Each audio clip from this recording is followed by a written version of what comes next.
से कान्हा का जन्म हुआ है ना, मैं तब से देख रही हूँ, तब से हम पे कोई भी संकट आती है ना, तो अचानक से कोई अपरिचित हमारी सहायता करने आ जाता है और जाते समय कान्हा की आज्ञा लेके जाते है और कभी कभी तो इसे प्रभु बोल के जाते है। बाबा संभालो। यशोदा, इस जानकी को चढ़ो है और विचित्र विचार तुम्हारे मन में है। अरे सब जानते हैं कि हमारा परिवार राजसी, तुम्हें पता ना चलता होगा, पर हमारे कान्हा को सब राजकुमार ही समझते हैं देखकर, इसीलिए उसे सम्मान देने के लिए सब ऐसा ही करते हैं, और कोई बात ना है।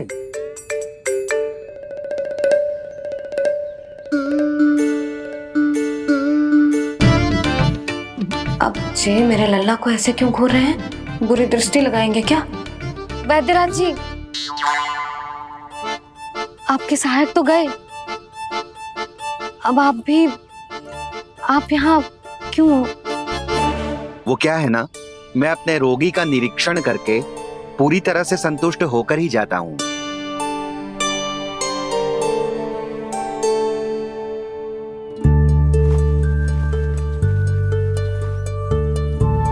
हाँ, संकेत तो अच्छे हैं, कल सुबह तक बिल्कुल ठीक हो जाएगी। धन्यवाद वैद्य जी।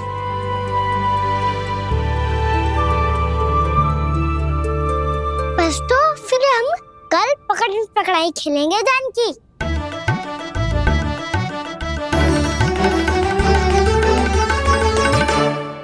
भानु, बंसी, जाकर उस क्षेत्र के चारों ओर बाड़ बनवा दो और वहां सूचना पट्ट भी लगा देना, ताकि जानकी के साथ जो हुआ है वो किसी और के साथ ना हो। शीघ्र जाओ। जी ठीक है।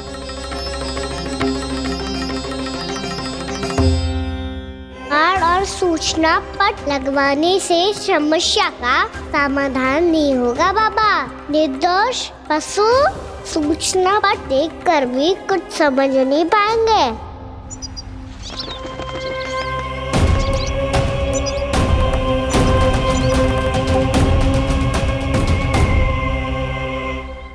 तो तुम्हारे कहने का अर्थ यह है कि व्योमासुर मारा जा चुका है और वो बालक अब भी जीवित है। हाँ महाराज, मैंने गोप बालकों को कहते सुना था कि कृष्ण ने छलिया को मोक्ष दे दिया है, पर वृंदावन सुरक्षित नहीं है महाराज। वो एक बहुत बड़ी समस्या से जूझ रहे हैं। कैसी समस्या? गांव के निकट क्षेत्र में किसी विषैले सर्प का निवास है। उसके विष का प्रभाव इतना भयानक है महाराज, जैसे विष ना हो, स्वयं हलाहल हो। मेरी कोई भी औषधि रोगी का उपचार नहीं कर पा रही थी। निकट के क्षेत्र में कहां है वो सर्प? गोप मानते हैं कि वो सर्प गांव के निकट यमुना नदी के जल में रहता है। मुझे तो लगता है महाराज, ये कालिया नाग की कथा कोई किंवदंती या लोक श्रुति नहीं, एक सच्चाई है, एक विषैली सच्चाई।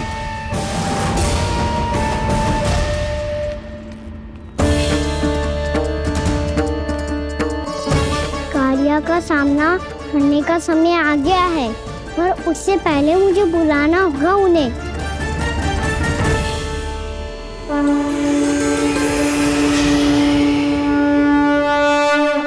संसार के दारुण भय का नाश करने वाले, सभी कष्टों का हरण करने वाले, विश्व का समस्त ऐश्वर्य प्रदान करने वाले, कमल जैसे लोचन, मुख और चरणों वाले आजानुभुज श्री राम को मैं बार बार नमस्कार करता हूँ।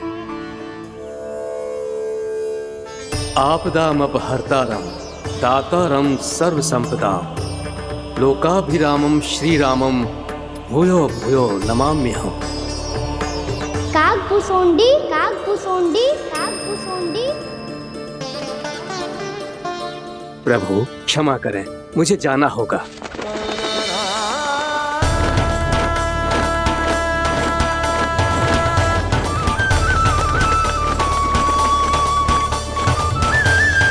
प्रणाम प्रभु। अनेक बार मैं आपके दर्शनों के लिए आया प्रभु। कभी नंद भवन के झरोखों से आपके दर्शन करके चला जाता था, तो कभी दूर किसी वृक्ष की आड़ से आपको निहार लिया करता था। आज आपने स्वयं मुझे बुलाकर धन्य कर दिया प्रभु।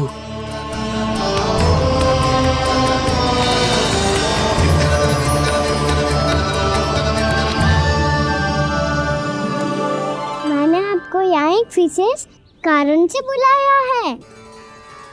आपके श्राप से इस कालिया नाग को मुक्त करने का समय आ गया है।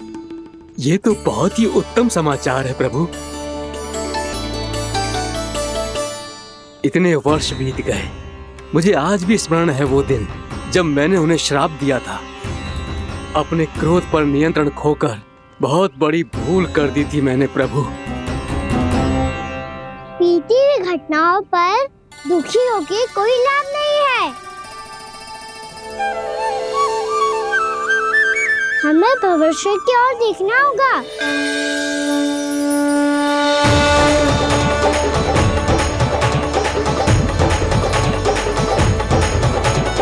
आदेश कीजिए प्रभु, क्या आज्ञा है आपकी? जब मैं कालिया नाग का सामना करने जाऊं, तो आप यहीं रहेगा। आपको अपने आप पता चल जाएगा कि कब क्या करना है। और हाँ, लौटते जाते समय नारद मुनि से कहिएगा, वो आकर मुझसे भेंट करे। अवश्य प्रभु, प्रणाम। क्या इसने सच्ची में देवर्षि नारद को बुलाया है? नारायण नारायण, आपको संदेश भेजने की आवश्यकता नहीं थी। आप स्मरण करते और मैं चला आता। तुम्हारा कल्याण हो नारद।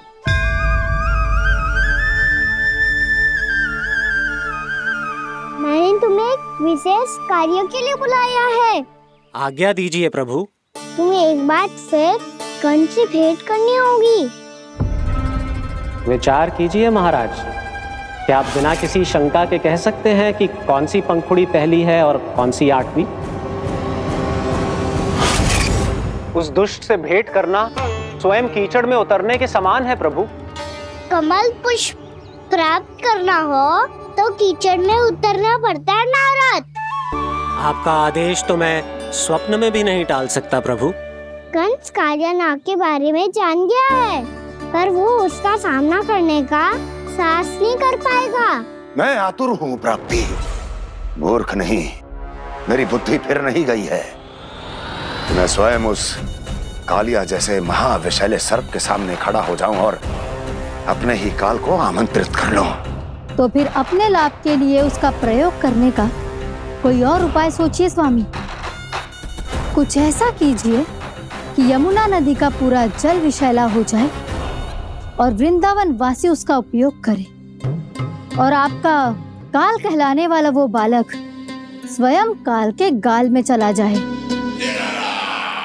उत्तम उत्तम सुझाव है प्राप्ति। अब मुझे उस कालिया तक पहुंचने का मार्ग ढूंढना होगा। उसको विवश करने का कोई उपाय ढूंढना होगा, क्योंकि व्यक्तिगत रूप से उससे भेंट करना असंभव है। असंभव। आप सही कह रहे हैं प्रभु। कंस में उतना सामर्थ्य नहीं कि वो कालिया नाग का सामना स्वयं कर सके। वैसे तो कालिया गरुड़ देव का भी सम्मान नहीं करता, तो फिर वो कंस का सम्मान क्यों करेगा भला? नहीं करेगा, पर कंस तुम्हारा सम्मान अवश्य करेगा नारद। तुम्हारी बातें भी सुनेगा और मानेगा भी। ये मेरी योजना का बहुत ही महत्वपूर्ण भाग है। तुम कंस के पास जाओ और कहो कि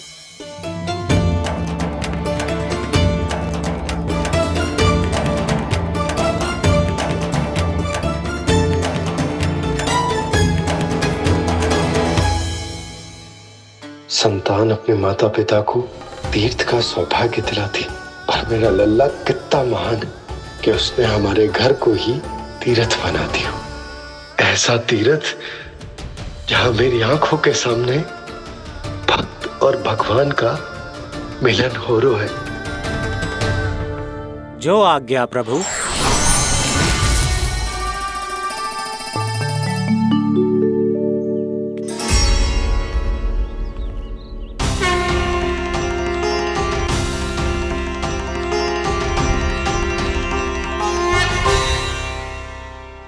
बाबा।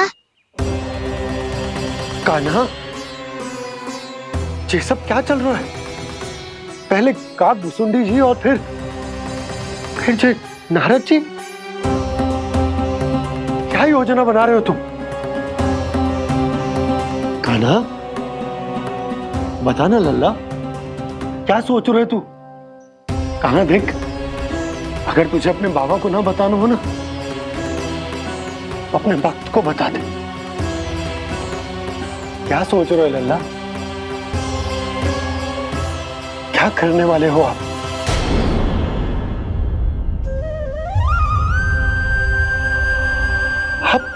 आप इतने दुखी क्यों हो? कान्हा, कान्हा, क्या होगा? क्योंकि मुझे आभास हो गया है बाबा, समय आने वाला है। कौन सा समय आने वाला है लल्ला? शीघ्र सब कुछ बदलने वाला है। भैया को मेरा सत्य पता चल जाएगा बाबा।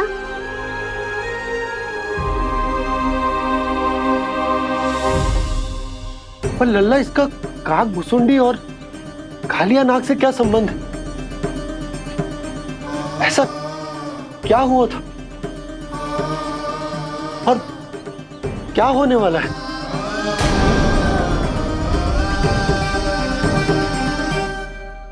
जो होने वाला है बाबा, उसका संबंध उससे है जो सैकड़ों वर्ष पहले हुआ था। महर्षि भृगु के एक वंशज थे वेद शिरोमुनि, जो विंध्याचल की पहाड़ियों में साधना कर रहे थे। तभी वहाँ अश्वशिरा नाम के एक दूसरे मुनि आमंत्रण के बिना ही आ गए। कितना सुंदर और शांतिपूर्ण आश्रम है। यहाँ प्रभु की साधना करने में बहुत आनंद आएगा। शीघ्र ही अश्वशिरा मुनि उपस्थिति के कारण होने वाले व्यवधान से बाध्य होकर वेद शिरोमुनि ने अपनी आंखें खोली। कौन हो तुम और यहाँ क्या कर रहे हो? आपके आश्रम में बहुत शांति है मुनिवर। साधना करने के लिए बहुत ही उत्तम स्थान है ये। मैं चाहता हूँ कि मैं भी यहाँ। आप यहाँ साधना करना चाहते हैं, लेकिन इतना भी नहीं जानते कि किसी के आश्रम में प्रवेश करने से पहले उसकी आज्ञा लेनी चाहिए। आप ये भी नहीं जानते कि यदि कोई यज्ञ कर रहा हो तो बिना अनुमति के वहाँ प्रवेश करने से उसकी यज्ञ साधना भंग हो सकती है। आप क्या साधना करेंगे मुनि? आप तो साधना के योग्य ही नहीं हैं। इतना अपमान! एक मुनि के मुख से इतने कड़वे शब्द शोभा नहीं देते। मैं तुम्हें श्राप देता हूँ, जितनी विषैली तुम्हारी जिह्वा है उतने ही विषैले सर्प बन जाओ तुम। और ऐसा सर्प जो सांस भी ले तो निकट का वातावरण दूषित हो जाए। तुम्हारे इस दुस्साहस के लिए मैं तुम्हें श्राप देता हूँ कि तुम अभी इसी क्षण कौवा बन जाओ, और ऐसा कौवा जो कांव कांव करके अनर्गल प्रलाप करता रहे।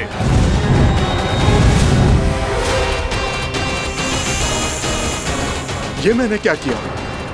ये मैंने क्या किया? क्रोध के कारण दोनों ने एक दूसरे को श्राप दे दिया। पर दोनों ही मेरे भक्त थे, और भगवान होकर मैं अपने भक्तों को इतनी कठिनाई में कैसे देख सकता था।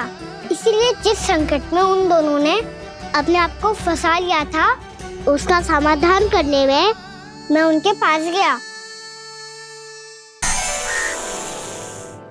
देखिए ना प्रभु, ये क्या हो गया हमसे? हमारी रक्षा कीजिए प्रभु, मार्ग दिखाइए हमें। क्रोध पर नियंत्रण ना होने के कारण आप दोनों ने एक दूसरे को बहुत ही भीषण संकट में डाल दिया है। आप दोनों ही तपस्वी, तप के बल से दिए गए आपके श्राप को लौटाना भी संभव नहीं है। प्रभु, कोई तो उपाय होगा, हम आपके शरण में हैं प्रभु।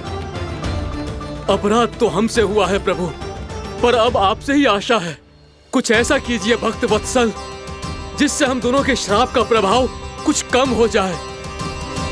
आप दोनों ही मेरे भक्त हैं, इसलिए आपकी पीड़ा का निवारण करने का एक उपाय है मेरे पास। वेद शिरोमुनि, जब आप कालिया नाग बनेंगे तो आपको मेरे चरणों को अपने शीश पर धारण करने का सौभाग्य मिलेगा। और अश्र शिरोमुनि, आप काग योनि होने के बाद भी आप श्रेष्ठतम ज्ञान और सर्वाधिक यौगिक सिद्धियों के स्वामी होंगे और प्रवचन दिया करेंगे। इसके बाद अश्वशिरा मुनि काकभुसुंडी बन गए, जिन्होंने आगे चलकर स्वयं गरुड़ देव को रामायण सुनाई। और मुनि वेदशिरा, महर्षि कश्यप और देवी कत्रियों के पुत्र कालियानाग बनकर जल में, और अब वही कालियानाग जमुना जी में, जिनके कारण जानकी के प्राण लगभग चले ही गए थे। अब कालियानाग को उचित स्थान पर भेजने का समय आ गया है बाबा। पर ये तो अच्छी बात है कान, वेदशिरा मुनि को दिया हुआ तुम्हारा वचन भी पूरा हो जाएगा, जमुना जी की शुद्धि भी हो जाएगी। इस सब के बाद भी तुम दुखी क्यों हो? क्योंकि इसके बाद मैया के सामने मेरा रहस्य खुल जाएगा बाबा। उन्हें पता चल जाएगा कि उनका बालक कोई साधारण बालक ना है। भविष्य में जो होने वाला है उसे सबके सामने घटने से रोकना मेरे लिए भी संभव ना होगा। मैया को सब पता चल जाएगा। क्या पता चल जाएगा रे मुझे?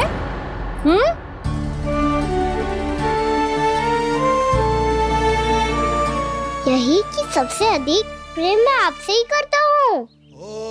अब बस भी कर, चलो भोजन के लिए बुलाने आई थी तुम दोनों को। भूखा थोड़े ना रहने दूंगी अपने लल्ला को, मेरा लल्ला दुर्बल हो जाएगा ना। आप खिलाओगे तो ही खाऊंगा। हाँ ठीक है, मैं ही खिलाऊंगी। अब चल, आओ जी चल।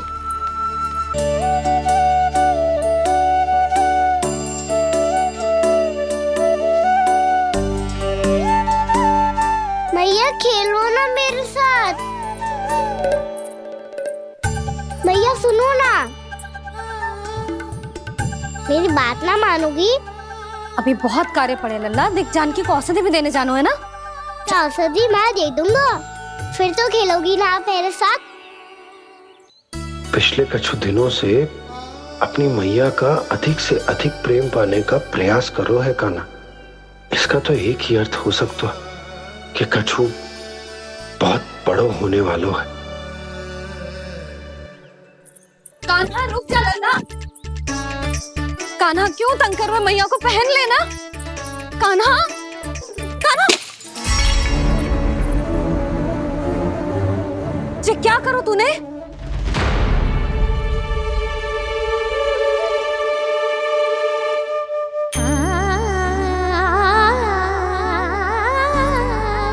अच्छा ठीक है, अब मुंह लटकाने की आवश्यकता ना है।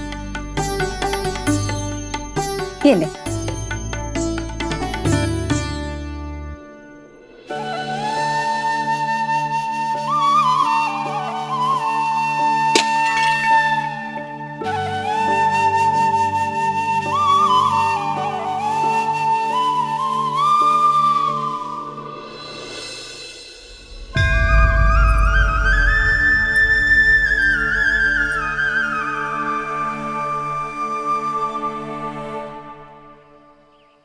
तंग करे मैया को खिजाए, खेले रूठे मनाए, लीला अनोखी करके शरारत, कान्हा दंड भी पाए।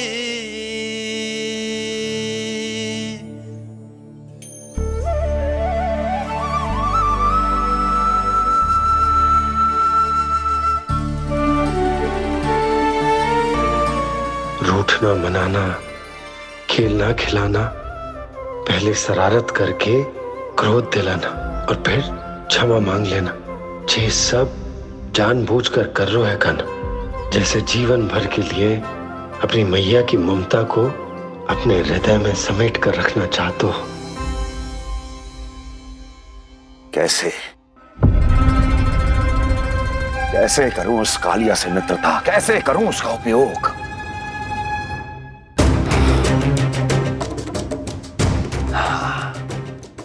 उस पर आक्रमण कर देता हूं और उसे किसी ना किसी तरह से यह विश्वास दिला देता हूं कि यह आक्रमण उस विष्णु अवतार ने किया है।